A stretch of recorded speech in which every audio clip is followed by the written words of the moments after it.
Olá, amigos, boa noite.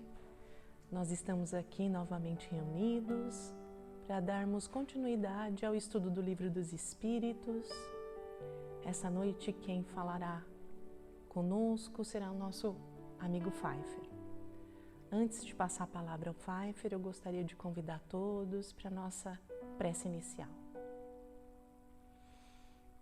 Amado Mestre Jesus,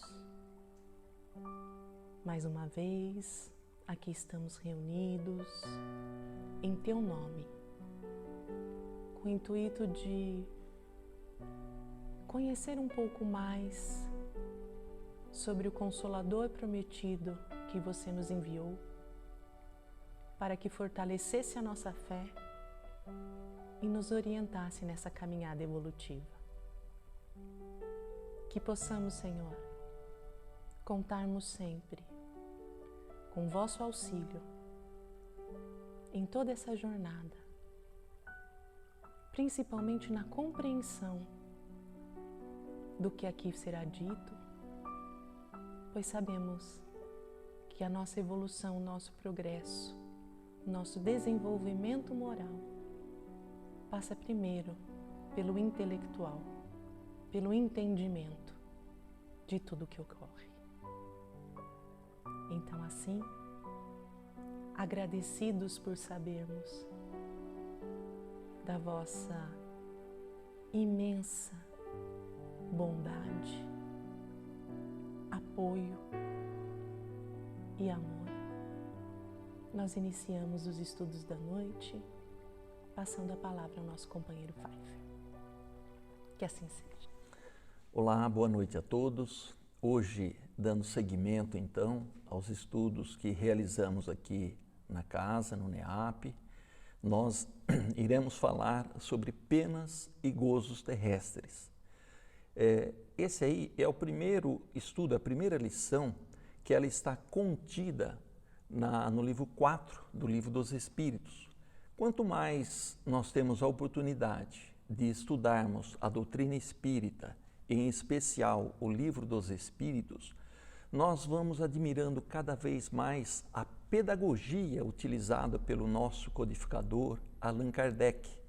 Tanto que, para estruturar o estudo, toda a matéria que o Livro dos Espíritos nos apresenta como bênçãos de luz para as nossas caminhadas, esclarecendo-nos as nossas origens e o nosso processo de aprimoramento e de progresso, o codificador, ele faz uma divisão do Livro dos Espíritos em 4 livros. O primeiro livro, ele trata das causas primeiras, o segundo livro, ele trata do mundo espírita ou dos espíritos, e o terceiro livro, que nós terminamos, ele trata das leis morais. Portanto, hoje, nós estamos tendo a oportunidade de iniciarmos o livro 4, inserido no contexto do Livro dos Espíritos, que trata da esperança e da consolação. A doutrina espírita, ela encontra-se sedimentada na fé raciocinada, mostrando-nos que somos seres que caminhamos em evolução, que somos seres que vamos vivenciando experiências e oportunidades dentro do nosso progresso, do nosso processo de aprimoramento e de crescimento espiritual. E com isso, à medida em que a criatura humana vai evoluindo, vai progredindo, ela alcançará dias melhores. Queiramos ou não, o nosso destino será alcançarmos o reino angelical. Então esse é um fator de esperança que a doutrina espírita nos apresenta. E também esse livro 4, ele trata da esperança e das consolações.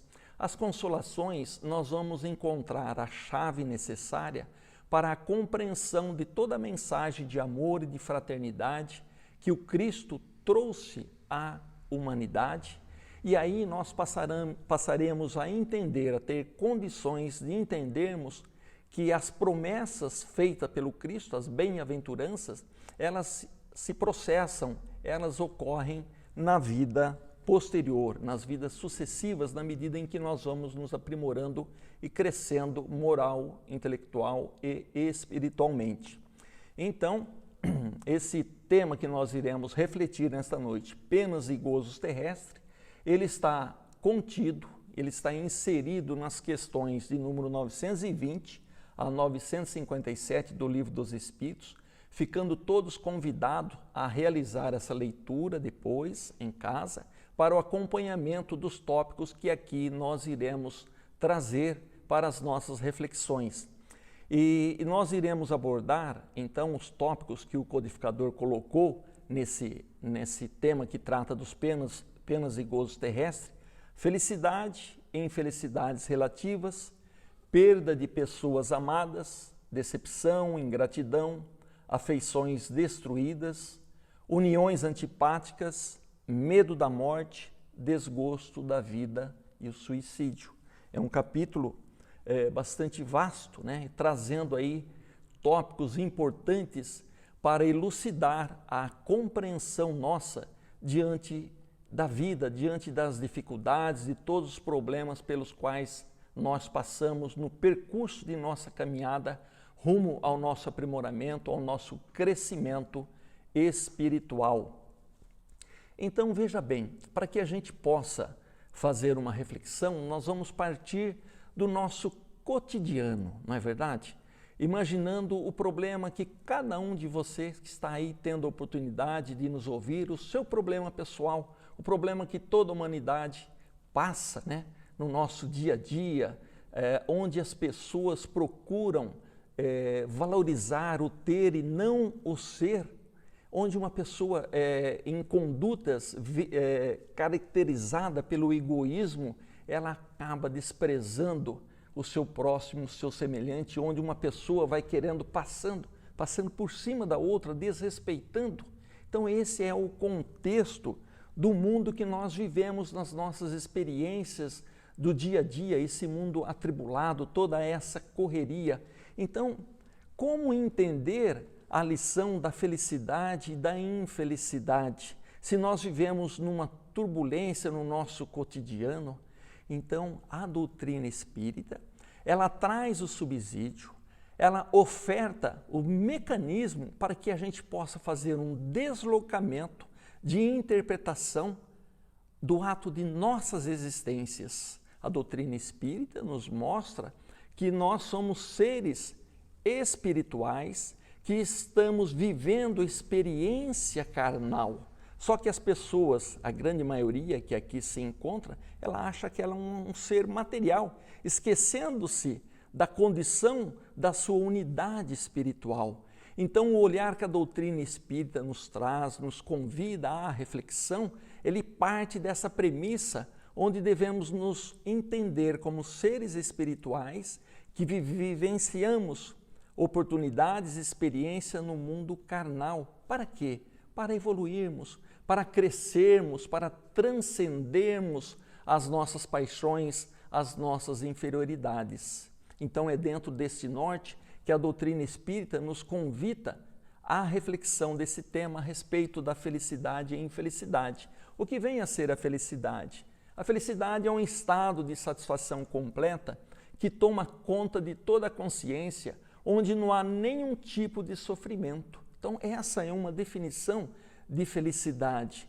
Só que aí, partindo dessa conotação que a doutrina espírita nos oferta, nós vamos encontrar num posicionamento feito pelo filósofo Sócrates, no período que viveu no ano de 399 a 469 a.C., onde Sócrates deu um novo rumo à compreensão da ideia de felicidade, postulando que ela não se relacionava apenas à satisfação dos desejos e necessidades do corpo, pois para ele, Sócrates, o homem não era só o corpo, mas principalmente a alma.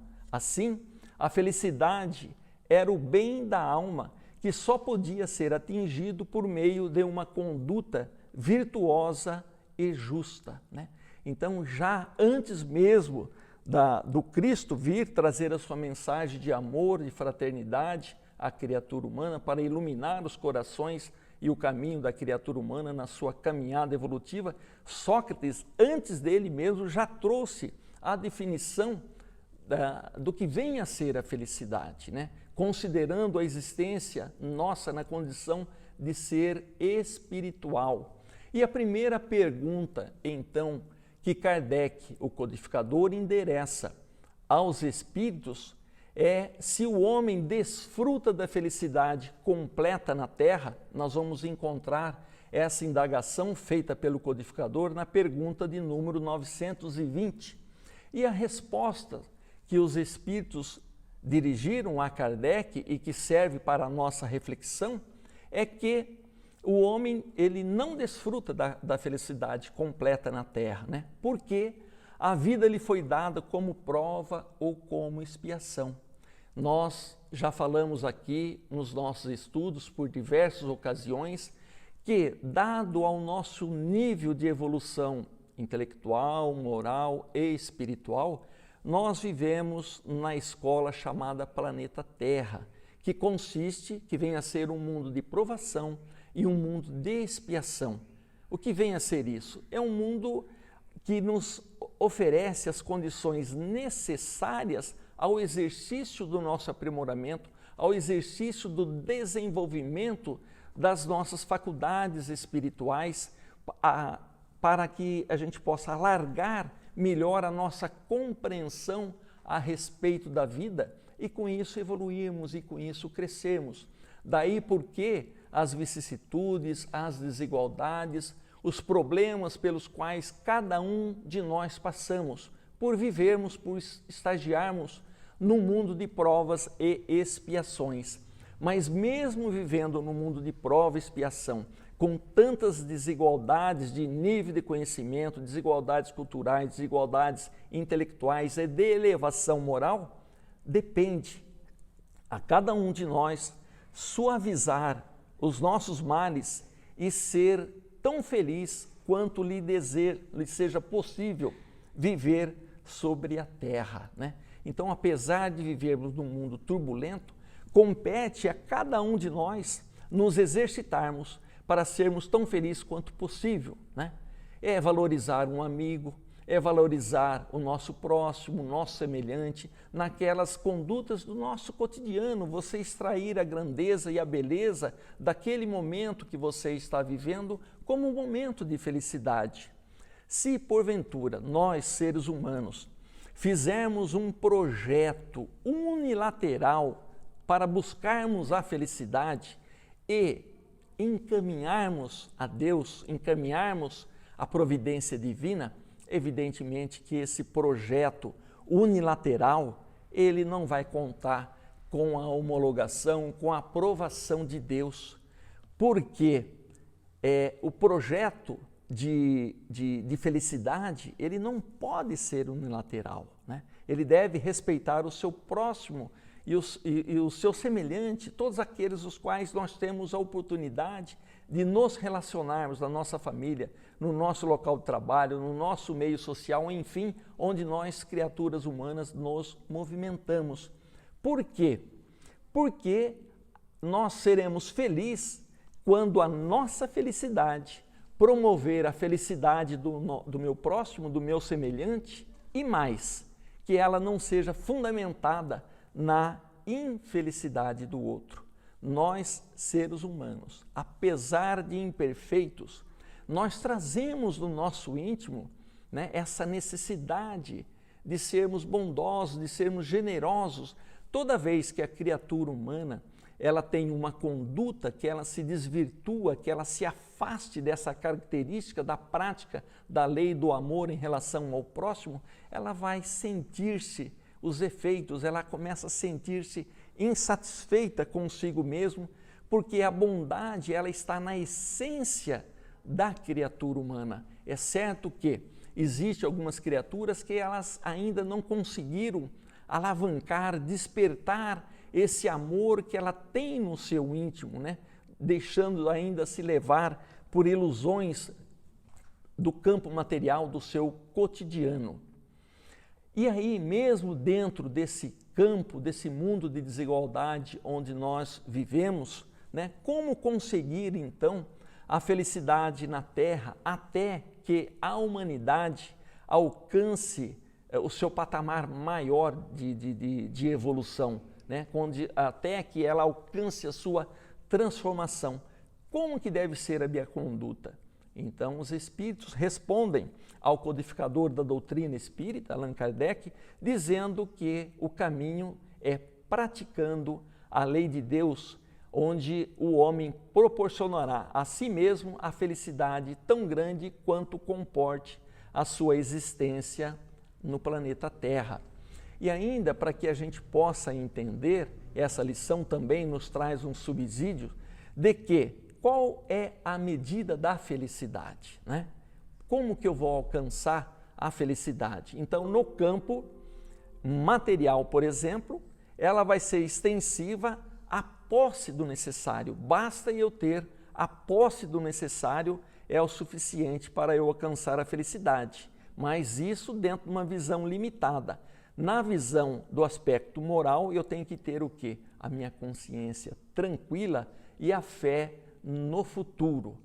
Então, na sequência, um outro aspecto que está agora contido na questão de número 925, ela diz a respeito da fortuna, né? Da riqueza material. E o contraposto, né? Seria a miséria. Qual desses itens, desses requisitos, vai trazer a efetiva felicidade à criatura humana? Então, a fortuna, a riqueza, o excesso da riqueza material, ela serve também de um experimento, de uma provação para a criatura humana em processo de evolução, porque a fortuna vai estimular a prática de excessos e a pessoa tem que ter a ponderação, tem que ser comedida no uso da sua fortuna, porque a doutrina espírita nos mostra que tanto a fortuna quanto o poder, ele existe e é confiado a esta ou aquela pessoa para que ela tenha oportunidade de praticar o bem comum em relação ao seu próximo. No campo dos empresários, por exemplo, concedendo empregos às pessoas, às famílias, não é verdade? Aquele que detém um poder em fazer uma gestão sempre voltado para o interesse do bem comum. E de outro lado, a miséria também, ela vai proporcionar um outro elemento para a criatura, né? Que ela vai estimular em algumas situações, né, o murmúrio daquela pessoa que está padecendo pela miséria, né, contra a própria providência divina. Então, tanto no campo da fortuna quanto no campo da miséria, são meios de provas, né, com que a providência divina submete a criatura humana no seu processo, na sua caminhada evolutiva. Tanto a fortuna quanto a miséria, ela corre-se o risco, né, de incrementar e despertar ainda mais deficiências da criatura humana. Na fortuna, ela vai estimular os excessos, e aí você vai ter uma vida extremamente materializada, apartando-se do interesse e dos valores morais, do valor espiritual. E na miséria, às vezes, as suas lamentações também contra a própria providência divina, você acaba deixando, né, de aproveitar aquele momento, aquela oportunidade. Agora, é importante sempre deixar muito claro, né, que a pessoa, por estar passando uma situação bastante difícil, por ser miserável, economicamente falando, que ela deva cruzar os braços. De forma alguma. Compete a ela sempre levantar, continuar a sua caminhada e fazer o melhor daquilo que ela possui, porque o conforto não é pecado, não é verdade? Mas existem esses dois contrassensos, esses dois contrapontos que servem para nos chamar a atenção, tanto a fortuna quanto a miséria. E aí, na sequência, é feita uma pergunta também pelo codificador aos espíritos: quem é o mais rico, né? Quem que é a pessoa mais rica? Aquele, o afortunado ou o miserável? E aí nós vamos encontrar aqui até um exemplo, né, e uma resposta ofertada pelo próprio Gandhi, né, na sua vivência, na sua experiência carnal. E a resposta é: o mais rico é aquele que menos necessidade possui. Aquele que teve a oportunidade de ler o livro Gandhi ou mesmo assistir o filme, mostra uma cena, um momento em que ele, saindo da Índia e vindo aí para a Inglaterra para uma reunião política, e chegando no aeroporto, ele começa observar umas vitrines, acho que era que nem um shopping, mas com tantas coisas ali, ele começa a olhar, e aí um dos representantes que eu havia convidado a vir até Londres pergunta: Gandhi, o que você quer daí que nós providenciamos para você? Escolha o que você quer. O Gandhi respondeu dentro da sua simplicidade, da sua humildade: eu só estava olhando, examinando, porque eu não preciso de nada disso. Então, rico é aquele que tem menos necessidade, né? Felizes, então, os que sofrem, porque serão consolados, né?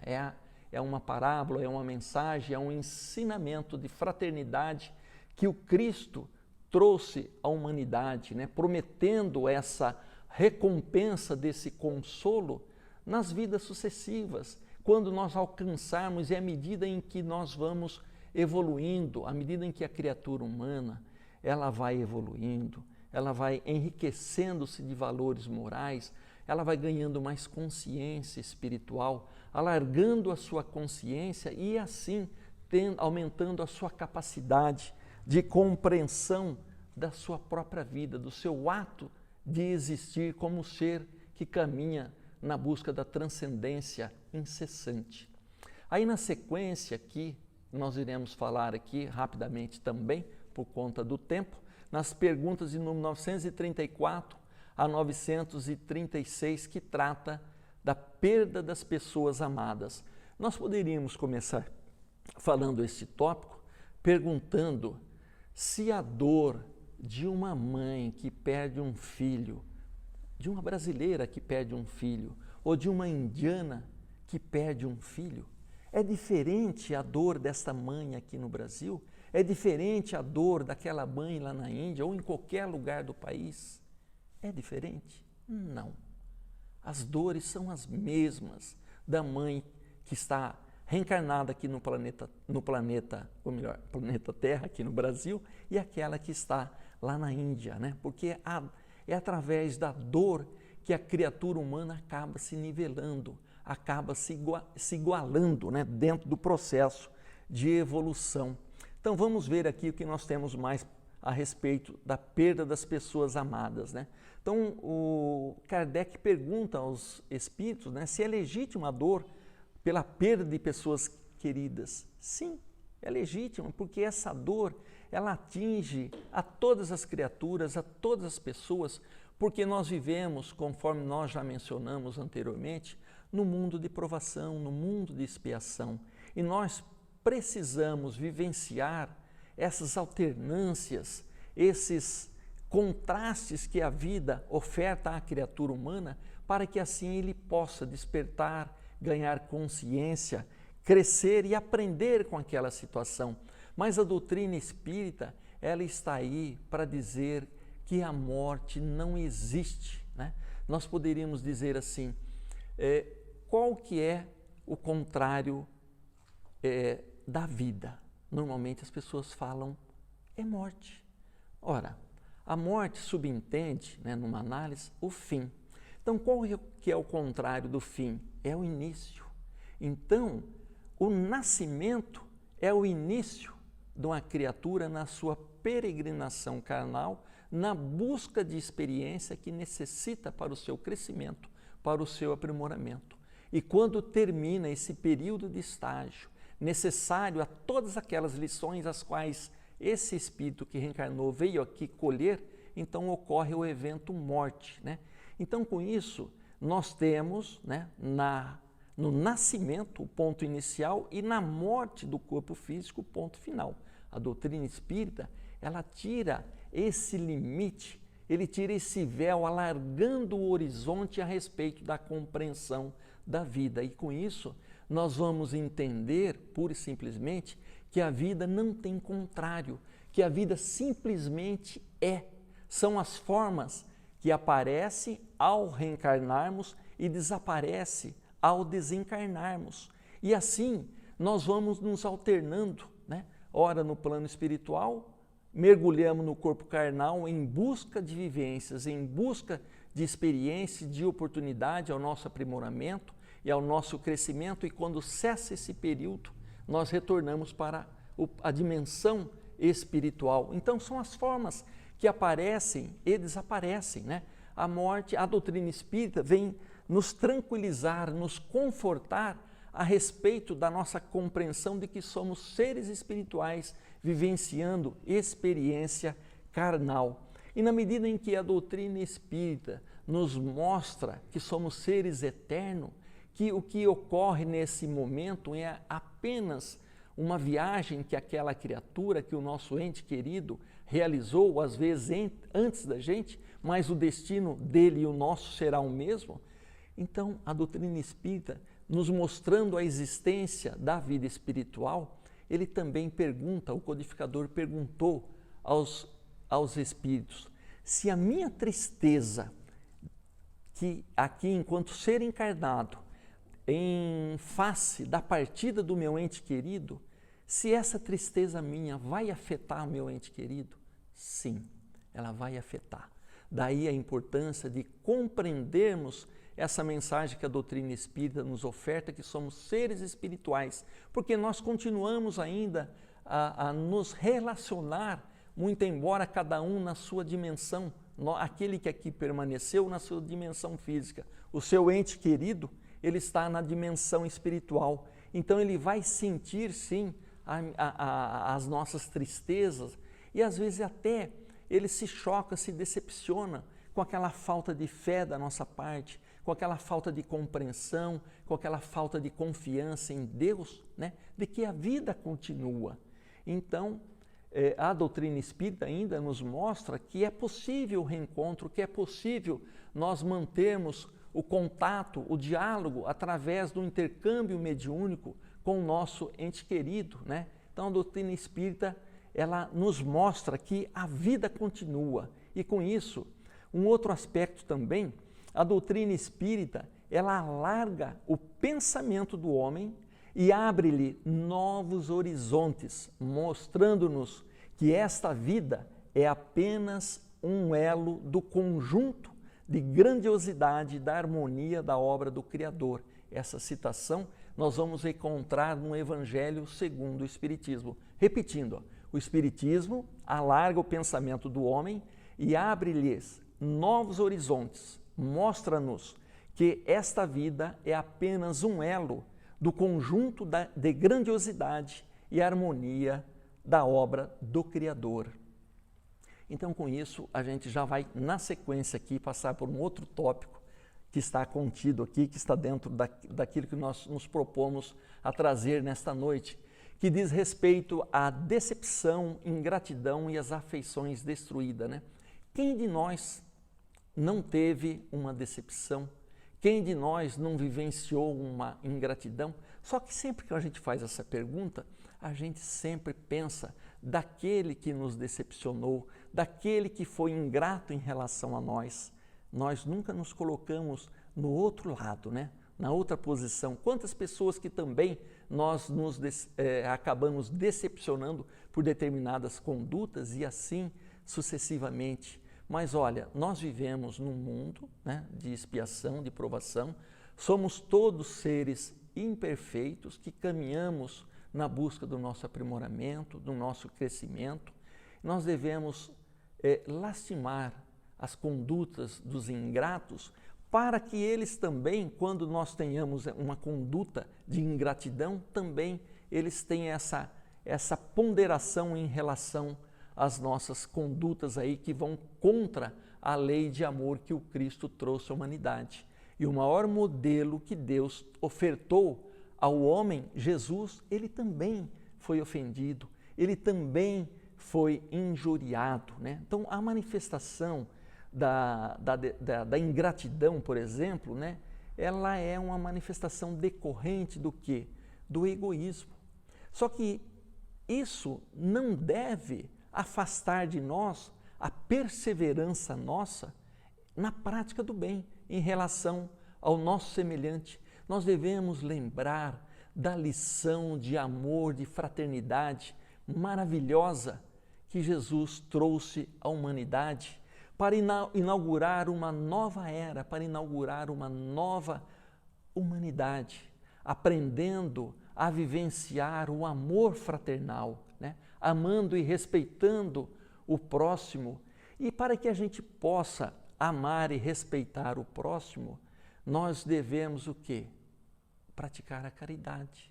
A gente sempre fala, e toda vez que se estuda uma lição do Evangelho, do Livro dos Espíritos, né?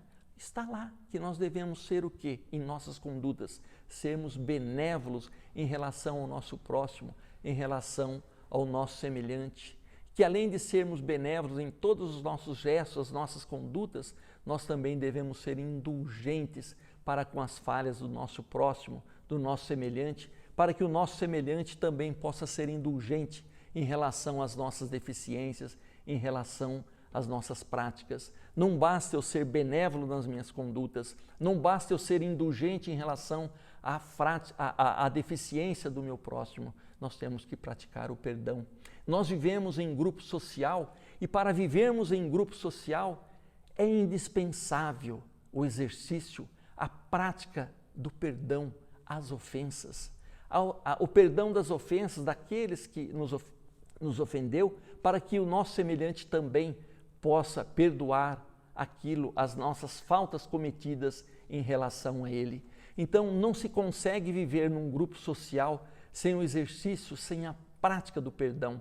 Somente aquela criatura que consegue isolar-se em uma ilha onde ele vive sozinho, aí tudo bem. Mas a partir do momento em que o homem passa a viver numa coletividade, numa sociedade, buscando experiências, aprendendo a praticar o amor fraternal, ele não consegue viver sem a prática, sem o exercício do perdão, quer no meio do seu grupo familiar, quer no meio do seu grupo de trabalho, no seu grupo social, enfim, em todo local em que a criatura humana se relaciona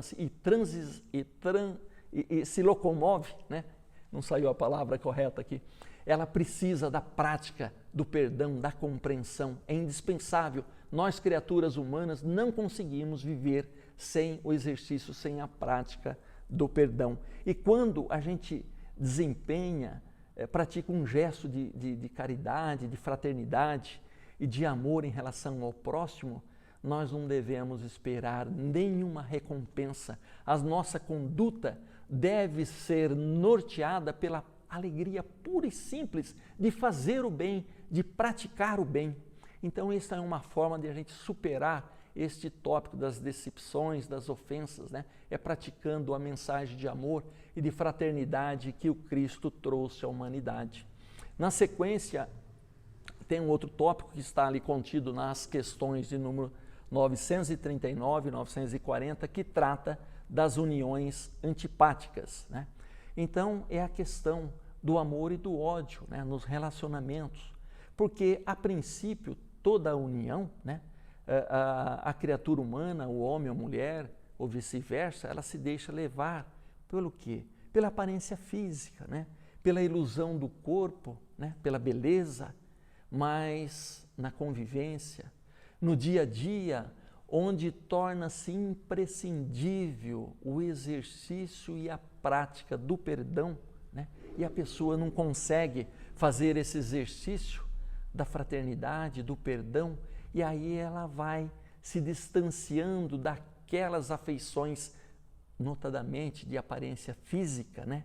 E acaba aquela ilusão. E aquela visão, aquela ilusão material, ela se dissipa, ela se dissolve pelo desgaste daquele que não foi unido pelos verdadeiros valores morais, pelo verdadeiro valor de criatura espiritual em processo de evolução. E também nós vamos encontrar uma colocação feita no Livro dos Espíritos, que os laços simpáticos e antipáticos, né? Como que as pessoas se reencontram, se unem no nosso meio social, na nossa existência material, carnal e no plano espiritual. Então, o Livro dos Espíritos nos responde que os espíritos formam, tanto na espiritualidade quanto na terra, grupos ou familiares unidos pela afeição, pela simpatia e semelhança de inclinações. Esses espíritos são felizes por estarem juntos ou se reencontrarem como amigos ao retorno de uma viagem. A união, a afeição que existem entre os parentes são indícios da simpatia, anterior que os aproximou. Aí também mais um ponto para que a gente possa entender as simpatias, as afinidades que existem entre pessoas que a gente encontra, que a gente convive no nosso dia a dia, não precisa estar no nosso seio familiar, né? Esse sistema ele funciona para a união, para o agrupamento de almas afins, tanto na dimensão da matéria, onde nós nos situamos, quanto na dimensão espiritual, quando realizarmos o nosso passamento, quando retornarmos à nossa pátria espiritual, à nossa casa espiritual. Um outro aspecto também na sequência que este tópico que nós estamos desenvolvendo nesta noite, ele fala quem tem medo da morte. Ele trata agora a respeito do medo da morte. Nós vamos encontrar isso nas perguntas 941 e 942. Então veja bem, todos nós somos seres milenares. Nós já estamos caminhando há milênios e milênios, né? Reencarnamos, desencarnamos, reencarnamos, desencarnamos. Somos seres espirituais vivenciando experiência material, mais ainda pela nossa materialidade, nós não conseguimos entender a naturalidade desse processo, que faz parte do processo de evolução, do processo de aprimoramento. E mais ainda, desde criança, né, a gente acaba obtendo algumas informações desconectadas com a realidade do ato de nossas existências, falando que a morte cessa tudo ali, termina tudo ali com um acontecimento traumático, desesperador. Então a gente já traz impregnado na nossa alma, na nossa essência, essas informações desencontradas que acaba trazendo aflição quando se fala da morte. Às vezes você fala alguma coisa da morte, a pessoa dá 3 tapinhas na mesa aí para expulsar esse tema, né? Por conta do receio. Mas esse receio, ele decorre da falta de conhecimento, ele decorre da ausência do alargamento que a doutrina espírita nos trouxe, mostrando que somos seres eternos, que somos seres espirituais. Então, como que devemos fazer para superar, para entender a respeito, né, para abolirmos de vez esse medo da morte? É encará-la através do seu verdadeiro aspecto espiritual, que somos almas imortais, né? Que a imortalidade ela vem a ser um presente do Criador, um presente ofertado para todos nós, porque naquele momento derradeiro nós sabemos que não cessará ali num túmulo, que nós apenas nos desligaremos daquela roupa ali já cansada, já bastante utilizada, né? E regressaremos à pátria espiritual e lá passaremos por um período de recomposição e ganharemos a nossa consciência espiritual, compreendendo assim que somos almas imortais. E ainda a morte, ela não inspira ao justo nenhum medo, pois com a fé ele tem a certeza do futuro, a esperança lhe faz esperar uma vida melhor pela sua conduta, e a caridade da qual praticou a lei dá-lhe a certeza de que não reencontrará no mundo em que vai entrar nenhum ser do qual deva temer o olhar, né? Então aí mais uma colocação que a doutrina espírita nos oferece para entendermos o fenômeno da morte como um acontecimento natural. E ainda a doutrina espírita ela nos ensina a matar, entre aspas, a morte, superando todos os temores, todas as dúvidas, com a compreensão de que ela apenas transfere nossa residência para o plano espiritual. Eu gosto também de utilizar aqui uma colocação feita por Schopenhauer, que ele fala o seguinte: quem não tem medo da vida também não tem medo da morte, né? Uma colocação bastante oportuna para encararmos com naturalidade, porque nós já enfrentamos tantas coisas, tantos acontecimentos, tantas vicissitudes no ato de nossa existência, no ato de vivermos, né? Então, se nós enfrentamos tudo isso, não devemos temer o enfrentamento da morte, desse passamento, desse retorno nosso a pátria espiritual. E aí, um outro tópico ainda, que nós vamos abordar, que está contido aqui no capítulo desta noite, nós vamos encontrar nas perguntas de número 943 a 957, que mais uma vez faço o convite a todos para que leiam o Livro dos Espíritos nessas questões que nós estamos tratando aqui de uma forma assim bastante sintética, né? Trata do desgosto da vida, trata do suicídio, né? Então, quantos suicídios ocorrem, né, em nossa cidade, quantos suicídios ocorrem no Brasil, no mundo, não é verdade? É bastante acontecimento dessa natureza. Então veja bem, se você está passando por um momento de angústia, um momento de dificuldade, e que você acha que o mundo vai acabar ali, que tudo está acabando para você, que não há mais razão para você continuar em sua existência, olha, respire fundo, confie, acredite, você não está só.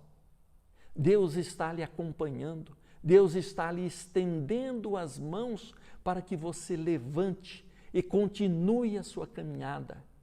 Deus não presta atenção nos tombos que cada um de nós realizamos.